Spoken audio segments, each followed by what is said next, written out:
14 أكتوبر 2012 ملايين من الناس حوالين العالم كانوا بيشاهدوا لحظة مذهلة مش هتتنسي. النمساوي فيليكس بومجاردنر بيصعد في كبسولة إلى حافة الفضاء ليسقط بعدها سقوط حر من ارتفاع ما يقرب 120 ألف قدم. وفي الهبوط التاريخي ده فيليكس ما اخترقش حاجز الصوت بس، ده حطم مجموعة من الأرقام القياسية العالمية. ومع إن المشهد يبان غريب وكأنه من إنتاج وكالة فضاء عملاقة زي ناسا أو سبيس إكس، بس الحقيقة كانت مفاجأة. كل الحدث ده كان بيحمل شعار ريد بول، ودي مجرد واحدة من المغامرات الكتير في الحملات التسويقية الغريبة والغير تقليدية اللي خاضتها شركة ريد بول. لكن ازاي يتحول من مشروب طاقة غامض كانت بدايته كدواء شعبي في تايلاند إلى واحد من أكتر المشروبات شهرة ونجاح حول العالم، واللي بيخليه يوصل في سنة 2021 انه يبيع اكتر من 9.8 مليار علبة في 172 دولة حول العالم. وفي سنة 2022 بيوصل قيمة سوق مشروبات الطاقة إلى 90 مليار دولار، وريد بول بتتربع على قمة هذا السوق. بس برغم النجاح الضخم ده، بداية ريد بول كانت متواضعة جدا، متواضعة لدرجة صعب تصدقها. فازاي بقى ريد بول قدرت انها تبني شركة عملاقة من مشروب طاقة طعمه قبيح؟ اهلا بيك في قناة هاني ماني، ولو انت جديد في القناة فاحنا هنا بنقدم قصص حقيقية عن الشركات وعالم البيزنس. البداية كانت في قرية ريفية في تايلاند لما اتولد تشيليو يوفيديا لعائلة فقيرة كانت بتشتغل في تربية البط وبيع الفاكهة. ما كانش عندهم فلوس تخليهم حتى يقدروا يودوا اطفالهم للمدرسة، وده اللي خلى تشيليو يبدأ حياته العملية من وهو صغير. وتشيليو كان بيشتغل في مزرعة فقيرة جدا وبموارد محدودة، وما كانش قادر يوفر منها أي فلوس. وهنا قرر ينتقل إلى العاصمة بانكوك، وهناك اشتغل مع أخوه كمندوب مبيعات في شركة أدوية، وقعد يشتغل بجهد شديد لسنوات طويلة، وقدر إنه يجمع مبلغ من المال عشان يأسس شركته الخاصة سنة 1956، وأطلق عليها اسم تي سي للصناعات الدوائية. وكانت شركته بتبيع أدوية مستوردة زي المضادات الحيوية. وفي الفترة دي بالتحديد بدأت شركات يابانية تصنع مشروبات عشبية للطاقة، وكانت معروفة وقتها بالمقويات، وكان ليها شعبية كبيرة جدا، وبدأت تدخل السوق التايلاندي. وبعد حوالي 10 سنين من إدارة تشيليو لشركته قرر إنه يصنع مشروبه الخاص لكن بطريقته. تشيليو لاحظ إن مشروبات الطاقة الموجودة وقتها كان سعرها غالي جدا، وكمان كانت بتستهدف الأغنياء فقط عشان هو نشأ في أسرة فقيرة. فكان عارف إن العمال والمزارعين اللي بيبذلوا جهد بدني شاق هم اللي فعلا بيحتاجوا للطاقة وللتركيز. ومن هنا بدأ بتحليل مشروبات الطاقة وصنع مشروبه الخاص اللي بيحتوي على فيتامين بي والكافيين ومادة تانية اسمها التاورين. لكن اللي خلى مشروبه مميز ان هو ضاف له كمية كبيرة من السكر والنكهات الخاصة اللي منحه طعم وطاقة اكبر، وسمى مشروبه كراكينج دينج، واللي معناه نوع من الجاموس البري القوي في تايلاند، وده رمز للقوة والصلابة. بس النجاح لمشروبه ده ما كانش سريع. المنتجات اليابانية والكورية كانت ساعتها بتهيمن على سوق مشروبات الطاقة، وبالأخص كانوا بيسيطروا على المدن الكبيرة. وساعتها تشيليو قرر إنه يركز على المناطق الريفية بعكس المنافسين، وكانت بانكوك نقطة البداية لتشيليو. وفي بانكوك كان تشيليو ذكي في تسويق مشروبه، قدم عينات مجانية لسواقين الشاحنات اللي بيشتغلوا لساعات طويلة وبيتعبوا وبيحتاجوا ان هم يفضلوا صاحيين ومركزين. وفعلا بدأ المشروب ينتشر بين الناس من خلال الكلام المتداول عن التركيز والطاقة اللي بيقدمها المشروب، وخصوصا وسط العمال والناس اللي بتشتغل بمجهود بدني كبير. وبعد 6 شهور من المبيعات ومع أول أرباح بسيطة بدأ تشيليو يصرف جزء من الأرباح دي على خطوة ذكية جدا، واللي هي رعاية مباريات الماي تاي، وده فن قتالي شهير في تايلاند وجزء أصيل من ثقافتهم. والخطوة دي ما زادتش بس من شهرة المشروب، لكن كمان ربطته بالطاقة والقوة، خصوصا ان هو المشروب الوحيد وقتها اللي كان بيحاول يبني علامة تجارية وسط مشروبات الطاقة التانية اللي كلها شبه بعض. ومع الوقت بقى المشروب ده رمز للقوة عند الطبقة العاملة لحد ما وصل لسنة 1980. وهنا بتحصل مفاجأة كفيلة انها تغير مصير المشروب ده تماما. لقاء غير متوقع بين تشيليو وراجل نمساوي كان بيشتغل في مجال بعيد تماما عن المشروبات. المجال ده كان تصنيع معجون الأسنان، والراجل ده كان اسمه ديتريتش ماتشيتس، وكان دارس تجارة في جامعة فيينا. وبعد ما اتخرج بدأ يشتغل مدير تسويق دولي في شركة يابانية اسمها بليندكس، كانت بتنتج شامبوهات وكريمات ومعجون أسنان. وشغله ده خلاه يسافر كتير حوالين العالم. وفي مرة خلال رحلة مرهقة من أوروبا لتايلاند كان عنده اجتماع مهم، بس كان حاسس إنه تعبان ومرهق جدا. دخل ديتريتش محل صغير وسأل: في حاجة هنا تصحيني؟ حاجة تديني طاقة؟ وهنا كان اللقاء. شرب مشروب تشيليو لأول مرة، وخلال دقايق مش بس صحى، ده حس بطاقة ونشاط وكأن التعب اختفى. من اللحظة دي ديتريتش بقى واحد من المعجبين الكبار بالمشروب العجيب ده. وفي الوقت ده كان مشروب تشيليو موجود بس في تايلاند. بس بعد شوية ديتريتش قرأ خبر غير حياته كلها، والخبر بيقول ان اعلى شركة بتدفع ضرائب في اليابان كانت شركة من اللي بيبيعوا مشروبات الطاقة. ديتريتش ساعتها وقف مع نفسه لحظة وقال: يعني المشاريب دي بتكسب بالملايين في اسيا؟ وهنا ديتريتش قرر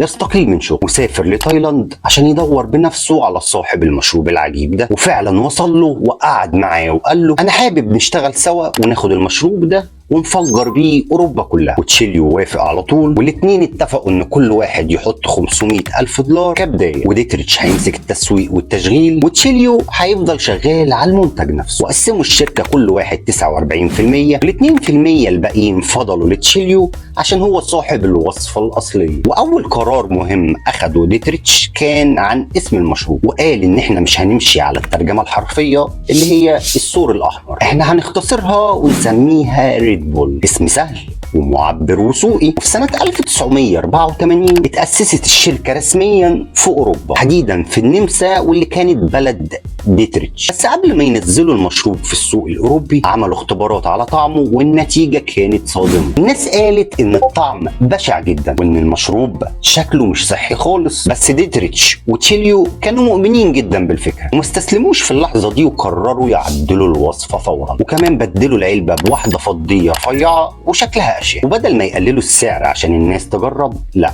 دول خلوا السعر اغلى الضعف. قرار يبان شكله غريب بس طلع واحد من اسباب النجاح. وساعتها كمان طلعوا الشعار اللي قلب الدنيا، واللي هو ريد بول بتديك جناحات. شعار بسيط بس بيقول كل حاجة: طاقة، تركيز، قوة. وفي سنة 1987 وبعد كل الشغل ده كانت ريد بول أخيرا جاهزة إنها تنزل السوق الغربي بشكلها الجديد. ولأن ميزانية التسويق كانت صغيرة جدا وقتها، ديتريتش كان عارف إن هو مش هيقدر ينافس في التلفزيون ويعمل إعلانات غالية زي كوكاكولا وبيبسي اللي بيعملوا إعلانات بالملايين. فقرر إنه يلعبها بطريقة مختلفة. قال لك: ليه ما نخليش الناس هي اللي تروج للمنتج؟ وراح على الجامعات ودور على الطلبة ووزع عليها ريد بول ببلاش. مش بس كده، ده خلى الطلبة تركب عربيات ميني كوبر وفوقيها علبة ريد بول عملاق، وحرفيا كانوا بيتحركوا زي اعلانات متنقلة جوه الجامعة. وكمان دفع فلوس للطلبة عشان يعملوا حفلات ويوزعوا فيها ريد بول على الناس كلها ببلاش، بهدف جذب الانتباه ونشر الفكرة. والفكرة هنا ان الطلاب في الجامعات يشربوا المشروب والباقي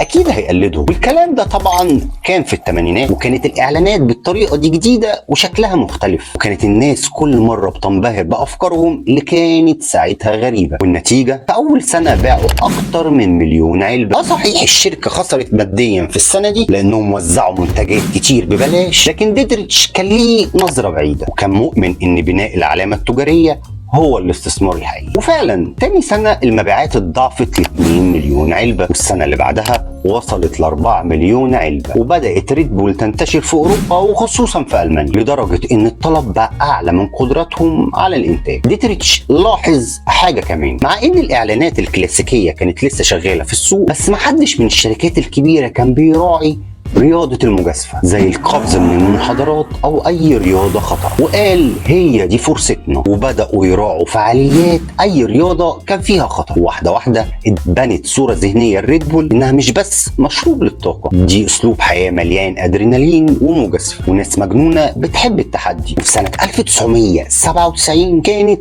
اللحظة المنتظرة: ريد بول بتدخل السوق الأمريكي، وده سوق فيه منافسة وشركات عملاقة. بس برغم من كل ده ريد بول كانت مختلفة. مفيش وصفة سرية لمشروب طاقة فيه نكهات كتير إلا وعملوها، وكانوا كمان نازلين بنكهاتهم التقليدية، والناس كانت ساعتها بتقول إن طعمها مش حلو. بس لما ديتريتش اتسأل ليه ما تحاولوش تحسنوا الطعم، ديتريتش قال جملة عبقرية: قال: ريد بول عمرها ما كانت عن الطعم، احنا مش بنبيع مشروب، احنا بنبيع تجربة للقوة وللتركيز. وده اللي خلاهم مختلفين، لان الناس ما كانتش بتشتري مشروب، كانت بتشتري تجربة مختلفة. وهنا الشركة صرفت فلوس اكتر بكتير من اي منافس تاني، بس مش على الاعلانات، على الحاجات اللي بتخلي الناس تحب البراند من غير ما يحسوا. تخيل معايا، بدل ما يراعوا حدث رياضي واحد، ريد بول راحت بنت فرق رياضية كاملة باسمها، نظمت فعاليات عالمية مجنونة. وكل ده بدأ سنة 1989 مع أسطورة الفورمولا 1 النمساوي جيرهارد بينغر، وده أول رياضي اتعمل له سبونسر رسمي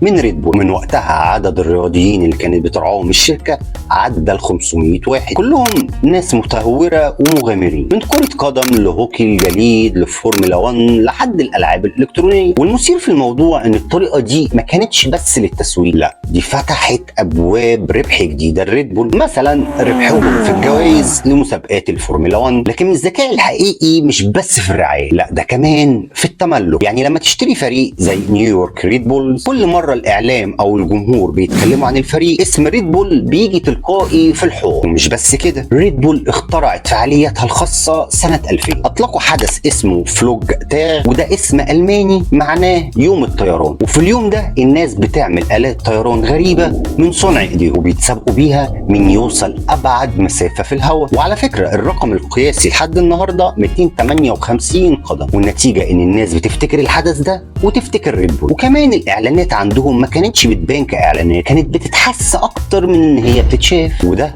سر نجاحهم الحقيقي، إن هم مش بيبيعوا منتج، هما بيبيعوا شعور. لكن مفيش نجاح من غير شويه جدل. ريد بول اتمنعت من بعض الدول بسبب المخاوف من تاثير الكافيين، زي فرنسا لما توفى لاعب كره سله بعد شربه اكتر من مشروب. بعد التحقيق ما كانش فيه اي حاجه بتثبت ان مشروب ريد بول ليه علاقه بالحادث. في المانيا سنه 2009 لقوا اثر بسيط من الكوكايين في نوع من النكهات بتاعتهم، وسحبوه مؤقتا، بس رجع تاني لما اتاكدوا ان الكميه مش مؤثره. وعشان تكون مؤثره لازم تشرب عدد كبير جدا من المشروب. وفي سنة 2013 اترفع عليهم قضية بسبب شعارهم الشهير ريد بول بيديك أجنحة. لاعب سلة رفع قضية وقال إن ده إعلان كاذب لأنه ما حسش بأي تأثير حقيقي بعد ما شربه. والنتيجة الشركة دفعت 13 مليون دولار تسوية للموقف. تشيليو يوفيديا مات في مارس 2012 وهو عمره 88 سنة، وكان وقتها ثالث أغنى شخص في تايلاند بثروة تعادل 5 مليار دولار. وشريكه المؤسس ديتريتش ماتشيز هو أغنى رجل في النمسا. وكل ده لأن ريد بول ما بقتش بس شركة مشروبات، دي بقت إمبراطورية في عالم التسويق المختلف.